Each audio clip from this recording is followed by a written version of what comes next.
Et bonjour à tous et bienvenue dans cette nouvelle vidéo. Nous allons voir aujourd'hui comment se créer une petite connexion VPN afin de pouvoir accéder à tout le sous-réseau sur lequel il pourrait être installé. Et pour ce faire, nous allons utiliser ce petit container WireGuard. WireGuard que je viens tout récemment de commencer à utiliser et à découvrir. WireGuard qui a donc la réputation d'être assez simple à déployer et puis à utiliser. Et effectivement, après avoir fait quelques tests, je dois admettre que c'est bel et bien le cas et qu'on arrive rapidement à se connecter à un réseau. Concernant ce test, évidemment, comme d'habitude, nous allons utiliser ici notre petite installation OpenMediaVault de Labo sur laquelle se trouve Docker donc de préinstallé et nous allons donc voir un petit peu qu'est-ce qui nous est donné ici pour le déploiement de ce container Linux Server WireGuard. Donc on va scroller un tout petit peu à travers les descriptions qui sont faites. Je vous invite toutefois à les lire afin de comprendre peut-être un peu mieux le fonctionnement du container et on va tout de suite récupérer la commande qui se trouve ici afin de pouvoir préparer notre container.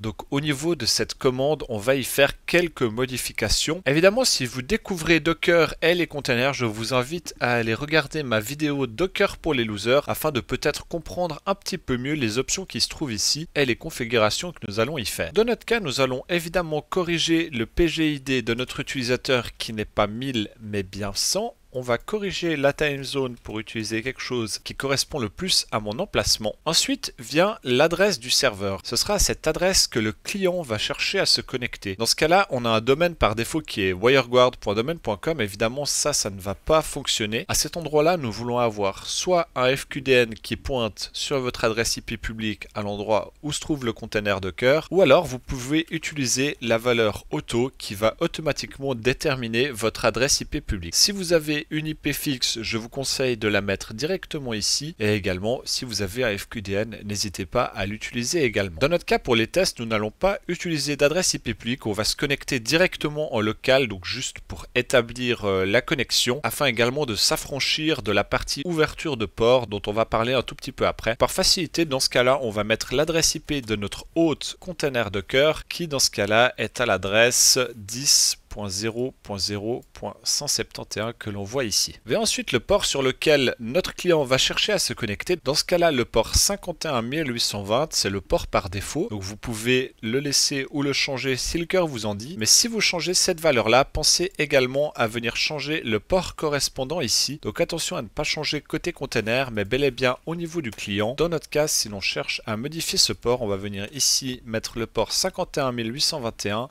et ici le port 51821. Ensuite ici à la ligne peers, vous allez pouvoir définir le nombre de configurations qui vont être créées afin que vous puissiez vous connecter depuis vos différents appareils ou donner des accès à différents utilisateurs. Dans ce cas là, le chiffre 1 va générer une configuration client. Si l'on met 2, nous allons générer 2 configurations clients. Alors c'est très sympa, mais moi je trouve pas ça très explicite et on a de la chance car on peut également utiliser des noms d'utilisateurs ou des noms qui définissent l'utilisation qui peut être faite de la configuration. Donc dans notre cas, on va se créer une configuration qui s'appelle Joe et si je cherchais à créer une autre configuration pour un autre utilisateur, je pourrais mettre une virgule et créer une configuration pour par exemple un utilisateur qui s'appellerait Tonton. Donc dans notre cas, nous allons créer une seule configuration. Ici, l'option PeerDNS va définir quel sera le serveur DNS de notre connexion. Donc dans mon cas, le serveur DNS de mon réseau distance se trouve à l'adresse IP 10.0.0.1 et il est également possible de définir, si vous en avez besoin, le domaine de recherche que ce serveur DNS concerne. Donc par exemple, on pourrait utiliser le domaine de recherche local.tontonjo.test et dans ce cas-là, dès qu'on effectuerait une recherche depuis notre client ayant pour domaine local.tontonjo.test, notre client enverrait ses requêtes vers notre serveur DNS qui se trouve ici, donc 10.0.0.1. Ici, le sous-réseau interne du VPN, vous pouvez le laisser tel quel, vous n'avez pas forcément besoin d'y toucher, à moins évidemment que vous soyez dans le cas d'un conflit. Donc si le sous-réseau local ou distant possède ces IP-là, évidemment, vous pouvez venir changer ça ici. Ensuite, l'option Allowed IPs que l'on retrouve ici va permettre de définir quel sera notre réseau distant ou comment notre VPN va se comporter. Actuellement, si je laisse la valeur 0.0.0.0 /0, donc avec un masque de sous-réseau de 0. Lorsque je me serai connecté avec mon client, tout le trafic sera redirigé au travers du VPN. Personnellement, mes VPN, je ne m'en sers pas afin de tunneliser tout mon trafic. Je les utilise généralement pour accéder à mes ressources en interne, donc ce n'est pas très utile pour moi de tunneliser tout le trafic, avec évidemment l'impact en termes de performance que cela pourrait avoir. On va dans ce cas-là préciser ici quel est le sous-réseau distant, afin que le VPN sache que lorsque l'on recherche une adresse IP dans ce range-là, il doit passer par le VPN. Dans ce cas-là, nous allons configurer cette valeur par notre sous-réseau local qui est de 10.0.0.0 avec un masque de sous-réseau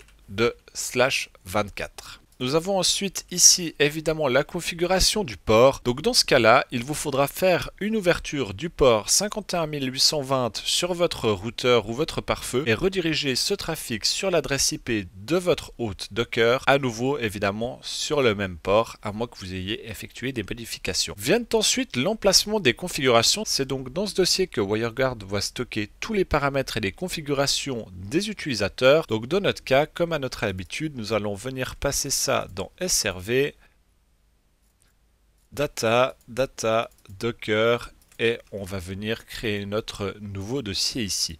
Donc dans notre cas, docker, et on va nommer ça WireGuard.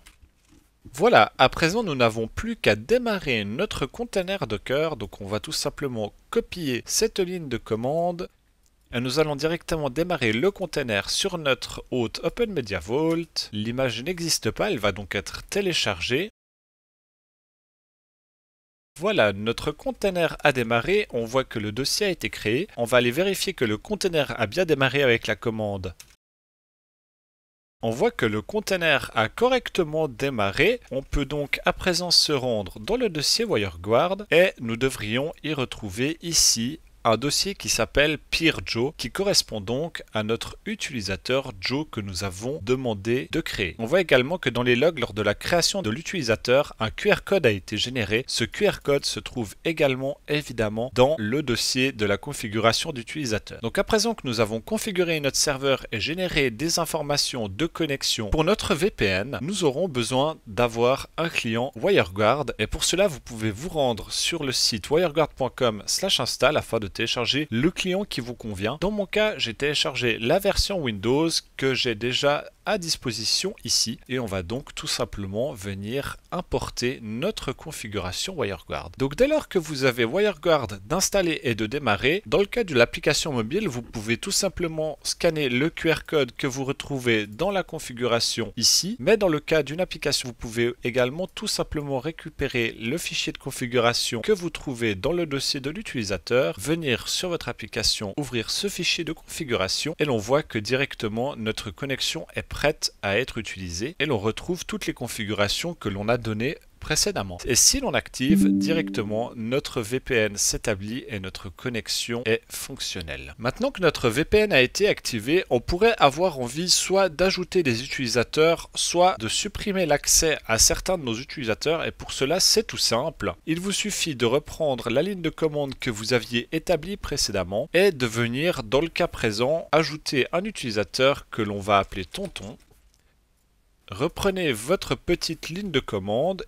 Il va ensuite être nécessaire de recréer le container. Donc pour cela, faites tout simplement docker stop WireGuard et puis docker rm WireGuard pour supprimer le container. Donc actuellement notre container est supprimé. On va le recréer, mais cette fois-ci avec notre nouveau nom d'utilisateur ici. Et normalement, dans nos fichiers de configuration, nous retrouvons directement notre nouvel utilisateur qui peut à présent se connecter. Les informations des utilisateurs qui ont accès au serveur se trouvent dans ce fichier vg0.conf et l'on voit que l'on a ici deux paires qui sont autorisées à accéder à notre serveur. Donc dans le cas où vous souhaitez supprimer l'accès à un utilisateur ou à une clé, à nouveau venez supprimer votre serveur WireGuard, reprenez la ligne de commande de configuration en supprimant l'utilisateur auquel vous souhaitez supprimer l'accès. Donc dans ce cas-là, on va supprimer l'accès à l'utilisateur Joe et redémarrer à nouveau votre container avec ces nouveaux paramètres. Et à présent, on voit que la configuration de Joe est toujours existante, ça c'est pas un souci, mais si l'on ouvre notre fichier vg0.conf, on voit que notre utilisateur Joe n'a plus accès. Donc à présent, s'il tente de se connecter au VPN, eh bien il n'aura tout simplement plus d'accès au réseau. Donc voilà, c'est déjà tout sur cette vidéo sur WireGuard. J'espère que vous avez appris quelque chose et que vous avez trouvé ça intéressant. Si c'est le cas, n'hésitez pas à mettre un petit pouce bleu, un commentaire et à vous abonner. Pensez également à rejoindre la communauté sur le serveur Discord pour discuter avec nous. Et moi, je vous dis à la prochaine. Ciao, ciao.